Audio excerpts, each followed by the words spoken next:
주님께서 여러분과 함께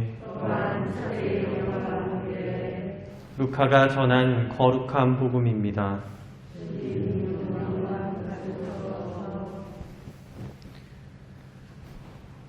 예수님의 부모는 해마다 파스카 축제 때면 예루살렘으로 가곤 하였다. 예수님이 12살 되던 해에도 이 축제 관습에 따라 그리로 올라갔다. 그런데 축제 기간이 끝나고 돌아갈 때에 소년 예수님은 예루살렘에 그대로 남았다. 그의 부모는 그것도 모르고 일행 가운데 있으려니 여기며 하룻길을 갔다. 그런 다음에야 친척들과 친지들 사이에서 찾아보았지만 찾아내지 못하였다. 그래서 예루살렘으로 돌아가 그를 찾아다녔다. 사흘 뒤에야 성전에서 그를 찾아냈는데 그는 율법교사들 가운데 앉아 그들의 말을 듣기도 하고 그들에게 묻기도 하고 있었다. 그의 말을 듣는 이들은 모두 그의 슬기로운 답변에 경탄하였다. 예수님의 부모는 그를 보고 무척 놀랐다. 예수님의 어머니가 얘야, 우리에게 왜 이렇게 하였느냐? 내 아버지와 내가 너를 애타게 찾았단다 하자 그가 부모에게 말하였다. 왜 저를 찾으셨습니까? 저는 제 아버지 집에 있어야 하는 줄을 모르셨습니까? 그러나 그들은 예수님이 한 말을 알아듣지 못하였다. 예수님은 부모와 함께 나자렛으로 내려가 그들에게 순종하며 지냈다. 그의 어머니는 이 모든 일을 마음속에 간직하였다. 예수님은 지혜와 키가 자랐고 하느님과 사람들의 총애도 더하여 갔다. 주님의 말씀입니다.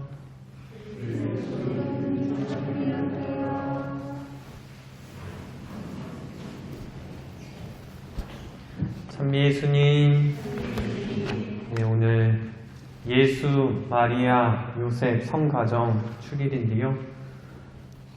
허승본당 신자분들의 가정에도 하느님의 축복이 가득하길 바랍니다.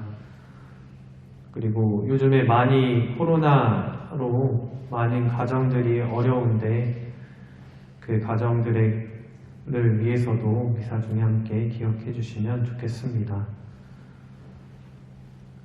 흔히 성가정이라 하면 아무런 고통도 없는 가정, 어떤 문제도 갈등도 없는 가정, 평안한 가정이라 우리는 생각을 합니다.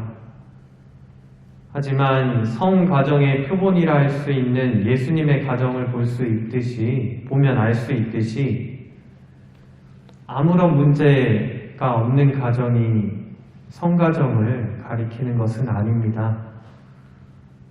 사실 예수님의 가정은 정말 상상할 수도 없을 만큼 많은 문제들, 많은 시련들 속에 있었는데요. 우선 요셉은 자신과 결혼을 약속했던 마리아가 자신도 모르는 사이에 임신을 했다는 소문을 듣게 되어 파혼까지 생각을 했었습니다.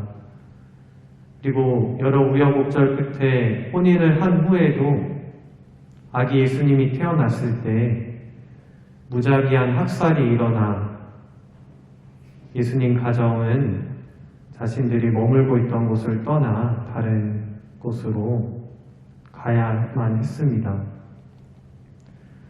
그리고 성인이 된 예수님은 결혼할 생각은 전혀 하지 않은 채 이곳저곳 떠돌다가 십자가라는 참혹한 형벌로 죽음을 맞이합니다.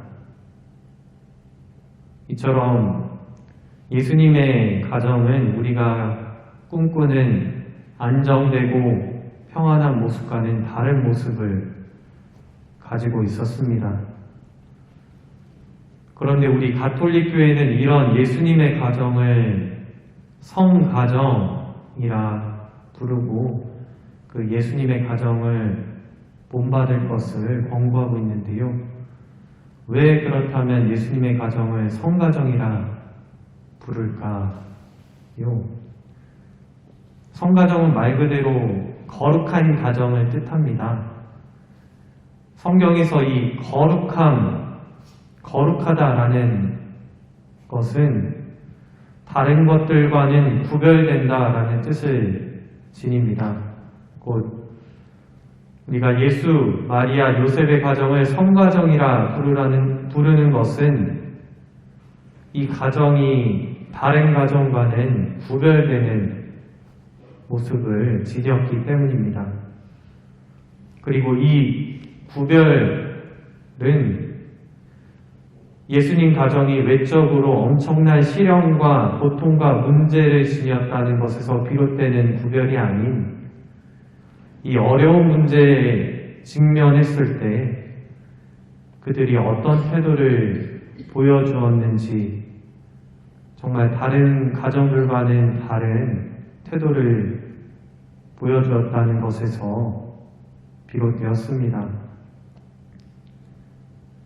어려움이 닥쳤을 때, 문제가 생겼을 때 예수님의 가정 구성원 모두는 하느님께 순종했습니다.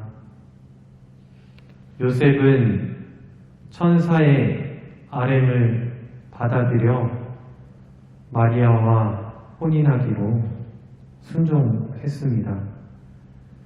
어려움과 시련에 직면했을 때 예수님의 가정은 서로를 미워하고 서로를 탓하며 불목한 것이 아니라 사랑으로 감싸고 하느님께 순종하는 모습을 보여주었습니다.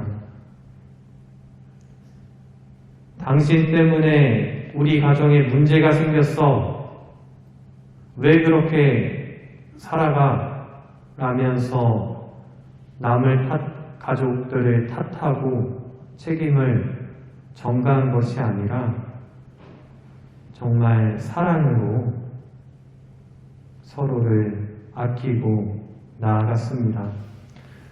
오늘 이 독서에서 이렇게 이야기를 합니다. 누구에게 불평할 일이 있더라도 서로 참아주고 서로 용서해 주십시오. 주님께서 여러분을 용서하신 것처럼 여러분도 서로 용서하십시오. 이 모든 것 위에 사랑을 이루십시오. 사랑은 완전하게 묶어주는 끈입니다.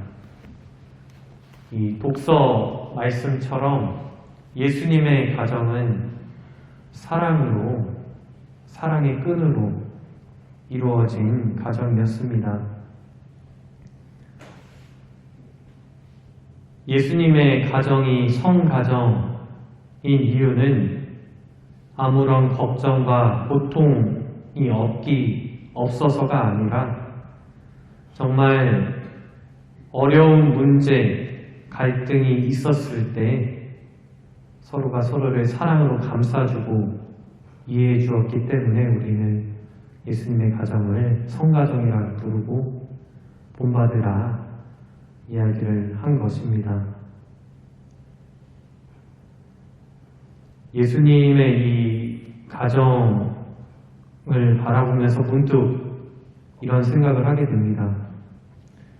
왜 예수님께서는 안정적이고 정말 부유한 가정에서 태어나지 않았을까?